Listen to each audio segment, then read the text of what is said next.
और ऐसे धरोहर को हम लोगों ने आपके समक्ष दिया जो वैद हैं, विद्वान हैं, जितेंद्र साहब जी। मंच पे बैठे हुए तमाम इर्द गिर्द आए हुए भजनों उपदेशक, भजनों उपदेशिकाएं, मातृशक्ति माताएं, समाज के प्रबुद्ध जनों, मेरी प्यारी बच्चियां, बच्चे, बड़े सौभाग्य की बात है कि आप लोग इस सत्संग कबीर विचार मंच के प्रांगण में बैठ करके त्रिवेणी की गोता में आप लोग स्नान कर रहे हैं। जब प्रयागराज का कुंभ होता है तो आप लोग यहां से दर्भ खर्च करके जाते हैं, परिश्रम करके जाते हैं, लेकिन आज ये कुंभ रूपी प्रयाग आपके नगरी में आप लोगों के सौजन्य से ये त्रिवेणी की धारा बह रही है। कबीर एक ऐसे अद्भुत संत हुए इस दुनिया की धरती पर। आपने ही कहा, कबीर ने कहा कि मसी कागज छूबो नहीं, कलम गहो नहीं हाथ, चारों युग के महात्म कबीर मोखे जनावे बात। लेकिन आप ये सोचें कि जो आदमी इतनी उच्च कोटि की बात कह रहा हो कि मैंने कागज नहीं छुआ, कलम नहीं छुआ, स्याही नहीं लिया, लेकिन कबीर के मुख से जो वाणियां निकली है उस पर पीएचडी होता है। जिस प्रकार संसार के सारे जीवों में हाथी के पग के नीचे से किसी भी प्राणी का पग बाहर नहीं निकलता है, उसी प्रकार कबीर के दर्शन में संसार के जितने वेद और शास्त्र हैं सभी समाहित हैं। ऐसे अद्भुत अक्षर क्रांतिकारी संतों ने, कबीर शब्द ही क्रांति शब्द है, ऐसे फक्कर संतों ने अपने रहने के लिए कोई आश्रम नहीं बनाया, अपने रहने के लिए सुख सुविधा की व्यवस्था नहीं किया। जो आदमी, जो महापुरुष इस धरातल पर 119 वर्ष 8 महीना कुछ दिवस रहा, चौराहों पर खजरी बजा करके, पूर्व वक्ता ने इस बात को कह चुका हमारे भंडारी साहब जी ने कि मन लागो मेरे यार फकीरी में, जो सुख पावे राम भजन में सो सुख नाही अमीरी। इस शब्द का उद्घोष सदगुरु कबीर ने अपने जीवन में किया। लेकिन कबीर के दर्शन में जब आप अंदर झांक करके देखोगे तब आप कबीर पंथी हो सकते हो। आज लोग कहते हैं कि मैं साधु हो गया, और कबीर के दर्शन में हुआ कि साधु होना चाहिए, पक्का है कि खेल, कच्ची सरसों पेड़ के खरी भया नहीं तेल। आओ कोई आदमी मैं तुरंत साधु बना देता हूं, लेकिन होना बड़ा कठिन है, बड़ी कसौटी पर कसा जाता है साधुओं को। आज तो मिलना दुर्लभ हो गया संतों का। हम लोग जब बचपना में आए साधु समाज में, बहुत छोटे से बालक में जब आया, जितनी यातनाएं हम लोगों को मिला है, इसके जमाने में, आज के जमाने में कोई उस यातना को सहकर साधु बन ही नहीं सकता। बर्तन मांजना, चौका लगाना, गुरुजी को कपड़ा धोना, सारे आदेशों को पालन करना, आज कहां हो रहा है? कुछ नहीं मिल रहा है। इसलिए साधु होना बड़ा कठिन है।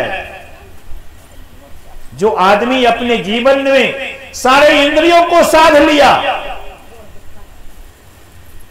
जब तक इंद्री सारे इंद्रियों को नहीं साध सकता है तब तक साधु हो ही नहीं सकता। कबीर ने अपने दर्शन में कहा कि भूला लोग कहे घर मेरा, जा घरवा में भूला डोले, सो घर नाही तेरा। हाथी घोड़ा बैल बहाना, संग्रह कियो घनेरा, बस्ती में से दियो खदेरा, जंगल कियो बसेरा। गांठी बांध खरच नहीं किन्हा, बहुरी न किन्हा फेरा। बीबी बाहर रंग महल में, बीच मियाँ का डेरा। ना मन सोत अरुझ नहीं सुरझे, जन्म जन्म अरुझेला। कहीं कबीर सुना हो संतो, कठिन काल का घेरा। हम लोग बहुत अज्ञानी हैं। हम लोग अज्ञानता में कहते हैं कि संसार के सारे सुख मेरे लिए। बहुत से धन दौलत को हमने जमा किया, भूल भुलैया में हम लोगों ने किया, जिसका सदुपयोग अपने जीवन में हम नहीं कर पाते। घर बनाते हैं, आलीशान कोठे बनाते हैं, जब घर में हमारी बहू आ जाती हैं तो कहती है, ए मेरे बुढ़े, इस घर को खाली करो, उस घर में चले जाओ। बनाने वाले तो आप हो, लेकिन जब श्रीमती जी आ जाती हैं, उस घर से आपको खदेड़ देता है, निकाल देती है, कहता है कि यह घर तुम्हारे लिए नहीं है। ये मातृशक्ति जितनी देख रहे हैं हम लोग, इस मातृशक्ति की कीमत को अदा करने के लिए धरती पर किसी ने आज तक पैदा नहीं हुआ है। जिसने 9 महीने कुछ दिन पेट में रख करके, अपने उदर में रख करके सारे दुखों को भोग करके माता जब अन्न लेती है, 6 आना अन्न माता ग्रहण करती है, 10 आना बालक को जाता है। प्रसव की पीड़ा को पुरुष क्या जान सकता है? प्रसव की पीड़ा तो वो माता जानती है जो प्रसव करती है। लेकिन विडंबना तब मुझे सुनाई पड़ती है, दिखाई पड़ती है समाज में, वही बालक, वही पुत्र के द्वारा जब प्रताड़ित होती है माता और पिता, वृद्ध हो जाते हैं तो कहता है अनाथालय चले जाओ, तो रख देता है। क्या कहा जाएगा इस समाज की विडंबना? सारे लोग समझते हैं, देखते हैं, उसके बावजूद भी ममत्व का मोह कभी समाप्त होता नहीं है। इसलिए अज्ञान दशा में आप कहते हो कि भूला लोग कहे घर मेरा, ये घर मेरा है। कहा नहीं, ये घर तुम्हारा जब नहीं है तो ईंट पत्थर का घर तुम्हारा कितने दिनों के लिए है। यही क्रांति कबीर ने जगाने का काम किया, कबीर ने दिशा देने का काम किया, लेकिन कबीर को समझने की कोशिश लोग नहीं कर रहे हैं।